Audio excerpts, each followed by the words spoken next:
حضرت حسان بن ثابت رضی اللہ تعالی عنہ کہتے ہیں کہ میں رہنے والا تو مدینے کا تھا، لیکن ایک بار میں مکے میں گیا تو میں نے دیکھا کہ کھجور کی رسی میں ایک کالے رنگ کے شخص کو لوگوں نے پرویا ہوا ہے اور مکے کی گلیوں میں گھسیٹ رہے۔ تو میں نے پوچھا کہ یہ شخص کون ہے؟ تو لوگوں نے کہا اس کا نام بلال ہے۔ تو میں نے کہا کس جرم کی سزا اسے دے رہے ہو؟ تو انہوں نے کہا کہ یہ ایک نئے دین میں داخل ہوا ہے اور ہم اس کو منحرف کرنا چاہتے ہیں۔ کہتے ہیں میں نے دیکھا کہ وہ جوں جوں گھسیٹتے اس کی زبان پر احد احد کی صدا تیز ہوتی چلی جا رہی تھی۔ زخم پہ زخم کھا کے جی، خون جگر کے گھونٹ پی، آہ نہ کر لبوں کو سی، یہ عشق ہے دل لگی نہیں۔ یہ چند لمحوں کے لیے دل بہلانے کی کہانی نہیں ہے کہ جس محبت میں سختی آئی تو راستہ بدل لیا۔ یہ ان راستوں کا ان لوگوں نے اہتمام کیا تھا اور ان راستوں کے مسافر بنے تھے کہ راستے میں پہاڑ بھی ہوں تو یہ چیر کے آگے گزر جائیں۔ بلال حبشی کو ان کا ظالم آقا مارتا ہے، کبھی ان کے ہاتھوں میں میخیں ٹھونکتا ہے، کبھی زبان پہ تپتے ہوئے کوئلے رکھتا ہے، کبھی رسی پاؤں میں ڈال کر کے اوباش لڑکوں کے ہاتھوں میں دیتا ہے کہ اس کو گھسیٹے، کبھی کچھ، لیکن بلال ہیں کہ آگے سے مسکرا رہے ہیں، آہد آہد کا نغمہ پکار رہے ہیں۔ کسی نے رک کے کہا بلال یہ عجیب تماشا ہے، وہ تمہیں مار رہے ہیں اور تم آگے سے آہد آہد پکار رہے ہو۔ تو حضرت بلال بولے تم جاؤ نا بازار میں مٹی کا پیالہ خریدنے کے لیے تو اس کو بھی ٹھونک ٹھونک کے دیکھتے ہو، اس کی آواز تو ٹھیک ہے، کہیں کچا تو نہیں ہے؟ کہا تم تو مٹی کا پیالہ بھی خریدو تو ٹھونک بجا کے دیکھو، یہ کہیں کچا تو نہیں ہے، اس کی آواز تو ٹھیک ہے۔ کہا میرا مالک بلال کو خرید رہا ہے، دیکھ رہا ہے بلال کچا تو نہیں ہے، اس کی آواز تو ٹھیک ہے۔ میں کہتا ہوں مالک خرید لے بلال کو، کھال ادھر بھی جائے گی، حق حق کی صدا ختم نہیں ہوگی۔ محبت کی یہ البیلی اور انوکھی داستانیں اہل ایمان رقم کی ہیں۔ اگر اس عنوان سے بات کی جائے تو یہ تاریخ کا ایک ایسا باب ہے۔ حضرت سمیہ رضی اللہ تعالی عنہ اسلام کی پہلی شہیدہ، جن کو مکے کے چوک میں ابو جہل نے جو ہے وہ نیزہ مار کر کے شہید کیا۔ راہ خدا میں بہنے والا یہ خون تاریخ اسلام نے محفوظ کر لیا، ایک عورت کا خون تھا۔ اور پھر حضرت عمار ابن یاسر کے والد حضرت یاسر کو بھی شہید کیا گیا، دونوں ماں باپ شہید ہو گئے اور بیٹا پھر بھی ڈٹا ہوا ہے۔ کافروں نے حضرت عمار ابن یاسر کو پکڑ کے تپتی ہوئی آگ میں ڈال دیا اور انہوں نے رخ کیا حضور کے کاشانہ انور کی طرف اور آنکھوں میں آنسو امڈ آئے تو کافر سمجھے شاید جلتی ہوئی آگ کے شعلوں سے اور بھڑکتے ہوئے کوئلوں سے ڈر گیا ہے۔ کہا عمار گھبرا گئے ہو، تمہیں ان تپتے ہوئے کولوں سے باہر نکال لیا جائے؟ تو یہ حضرت عمار مسکرا کے کہنے لگے میں ان تپتے ہوئے کولوں سے نہیں ڈرا، میں تو راہیں تک رہا ہوں، جس محبوب کے لیے دکھ سہ رہا ہوں کبھی وہ جلوہ فراز بھی تو ہو جائے نا۔ اچھا ادھر غلام تڑپا، ادھر آقا تشریف لے آئے۔ حضرت عمار ابن یاسر کے سر پہ ہاتھ رکھ کے حضور نے کہا یا نارو کونی بردم و سلامن علی عمار ابن یاسر کما کنت علی ابراہیم، اے آگ جس طرح ابراہیم پہ ٹھنڈی ہوئی تھی آج میرے عمار ابن یاسر پہ بھی ٹھنڈی ہو جائے۔ تو محبتوں کی یہ داستانیں بڑی دل آویز ہیں۔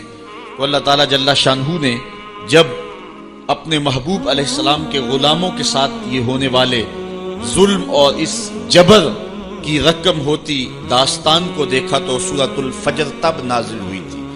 ایک طرف اہل ایمان کو تسلی دی کہ اگر تمہیں دکھوں میں مبتلا کیا گیا ہے تو کوئی نہیں، تم سے قبل بھی جو لوگ اس راستے کے مسافر ہوئے ہیں ان کو بھی انہی راہوں سے گزرنا پڑا ہے اور وہ بھی عظیمت کی یہ داستانیں رقم کرتے ہوئے آئے ہیں۔ انہوں نے بھی جو ہے وہ سولیوں پہ اور فصیلے دار پہ اپنے سروں کا چراغاں انہوں نے بھی کیا ہے اور راہ حق میں ہر دکھ اور ہر تکلیف انہوں نے سہی ہے، حتیٰ کہ زنجیروں نے ان کی ہڈیوں تک جو ہے وہ نشان چھوڑے، لیکن پھر بھی وہ راہ حق سے منحرف نہیں ہوئے۔ ایک تو ان کو تسلی دی اور دوسری طرف قریش کو یہ بتلانا مقصود تھا کہ تم سے قبل بھی بڑے سرکش، بڑے نمرود، حامان، شداد اور بڑے ظالم اور جابر ہوئے ہیں، لیکن آج تم دیکھو کہ ان کا نشان بھی باقی نہیں رہا۔ اگر نشان باقی رہا ہے تو حق کا نشان ہی باقی رہا ہے۔ اس لیے سورۃ الفجر اس ماحول میں نازل ہوئی ہے جبکہ جو ہے وہ اسلام کے اوپر اور اہل ایمان کے اوپر سخت آزمائشیں تھی اور سخت جو ہے ان کے اوپر تکلیف تھی۔ فجر کی قسم کھانے کا ایک مقصد تو یہ تھا کہ ان کفار کو یہ کہنا تھا کہ جس طرح فجر طلوع ہوتی ہے اور رات ختم ہو جاتی ہے، یہ زندگی بھی جو ہے جو تم گزار رہے ہو ختم ہوگی، اور آخرت کی زندگی میں تم نے قدم رکھنا ہے اور صبح قیامت طلوع ہونے والی ہے۔ اور دوسری طرف اہل ایمان کو تسلی دینا مقصود تھا کہ راتیں جتنی بھی لمبی کیوں نہ ہوں، پو تو پھٹتی ہے اور اجالے تو نکلتے ہیں، ایک وقت آئے گا کہ اسلام کا پھریرا دنیا کے اوپر لہراتا ہوا نظر آئے گا۔ آج کی قربانیاں کل کے لیے سکھوں کا سامان بن جائیں گی۔ ساغر صدیقی نے کیا کہا تھا کہ آج تو ہیں یہ جسم آلودائے گرد سفر، آج تو ہیں یہ جسم آلودائے گرد سفر، کل انہی جسموں پہ منزل پھول بھی برسائے گی۔ آج مکے میں ستم ہیں، کل مکے والے ہاتھ باندھ کے کھڑے ہوں گے، تو وہ لمحے بھی آنے والے ہیں۔ تو فرمایا قسم ہے صبح کی والفجر، قسم ہے صبح کی، ولیال عشر، اور 10 راتوں کی۔ 10 راتوں سے مراد کیا ہے؟ یہ ذوالحج کی 10 راتیں ہیں، جو سال کی جو ہے وہ تمام راتوں سے یہ عشرہ جو ہے وہ افضل ترین عشرہ ہے۔ دوسرا قول ہے کہ یہ رمضان کے آخری عشرے کی راتیں ہیں۔ تیسرا قول یہ ہے کہ یہ محرم کی پہلی 10 راتیں۔ یہ 3 اقوال مفسرین نے بیان کیے ہیں۔ والشفع والوتر، اور قسم ہے جفت کی اور قسم ہے طاق کی۔ مفسرین نے اس پر تقریباً 36 اقوال پیش کیے ہیں، لیکن سب سے بہترین قول یہ ہے کہ جفت سے مراد مخلوق ہے اور طاق سے مراد رب تعالیٰ کی ذات ہے۔ خالق کی قسم اور مخلوق کی قسم۔ واللیل اذا یسر، اور رات کی قسم جب وہ پیٹھ پھیر کے چل دے۔ یہ قسمیں 5 فرمائیں، اور اس کے بعد فرمایا حل فی ذالک قسم الذی ہجر، کیوں اس میں عقل مند کے لیے قسم ہوئی؟ یعنی یہ 5 چیزیں عقل مند کے لیے بطور قسم کافی ہیں، اور جو عاقل نہیں ہے اس کے لیے سارے زمانے کی بھی قسم اٹھا لی جائے تو اس کے لیے وہ بھی ناکافی ہے۔ تو قسم جو ہے وہ عقل مند کے لیے، پھول کی پتی سے کٹ سکتا ہے ہیرے کا جگر، مرد ناداں پہ کلام نرم و نازک بے اثر۔ ہمارے استاد کہا کرتے تھے کہ اس کو عام لوگ پڑھتے ہیں کہ پھول کی پتی سے کٹ سکتا ہے ہیرے کا جگر، تو کہتے ہیں نہیں کاٹا جا سکتا ہیرے کا جگر پھول کی پتی سے۔ یہ استفہام انکاری ہے۔ پھول کی پتی سے کٹ سکتا ہے ہیرے کا جگر، یعنی یہ ممکن ہے کہ ہیرے کے کلیجے کو پھول کی نرم نازک پتی سے کاٹ لیا جائے؟ تو جس طرح پھول کی پتی سے ہیرے کا کلیجہ نہیں کاٹا جا سکتا، اس طرح کلام نرم و نازک جو ہے وہ کسی نادان شخص پہ اثر نہیں کر سکتا۔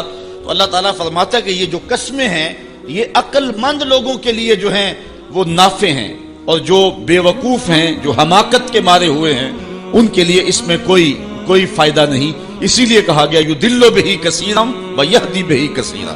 قرآن سے بہت سارے لوگ ہدایت پا جاتے ہیں اور بہت سارے لوگ قرآن سے گمراہ بھی ہو جاتے ہیں۔ اصل قصور ان کی اپنی عقول کا ہے اور اپنی بنجر زمین کا ہے۔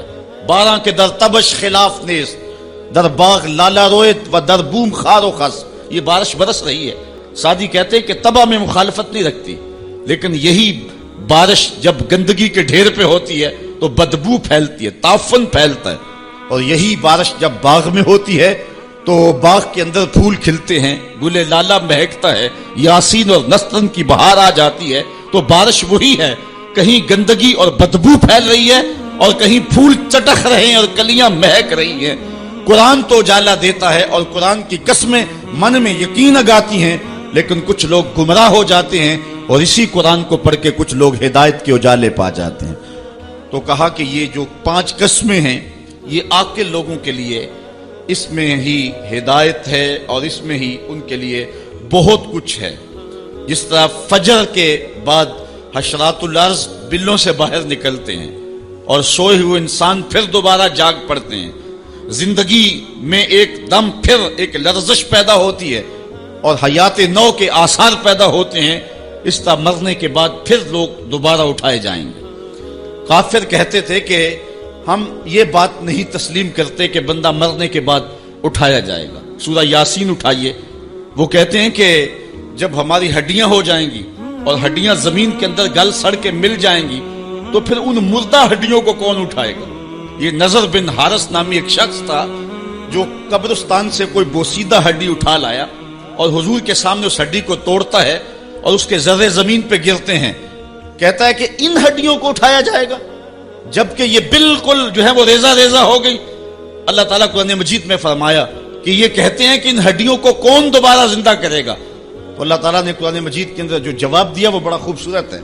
یہ کہتے ہیں ان مردہ ہڈیوں کو کون دوبارہ زندگی دے گا؟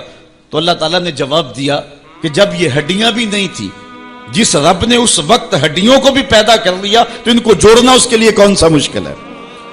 اللہ وہی رب جس نے ان ہڈیوں کو تخلیق کیا، نئے سرے سے ان کو پیدا کیا، تو اب ان کو جوڑ کر کے انسان کی شکل میں کھڑا کرنا اس کے لیے کوئی مشکل نہیں. روزانہ ہم موت کی آغوش میں چلے جاتے نیند کی صورت میں، لیکن پھر اٹھ کے زندگی کے اندر وہی توانائی، وہی حرارت اور وہی تیزی اور وہی جو ہے وہ نشاط پن. یہ حشر پہ دلیل ہے. تو کہا یہ قسمیں ہیں عاقل کے لیے.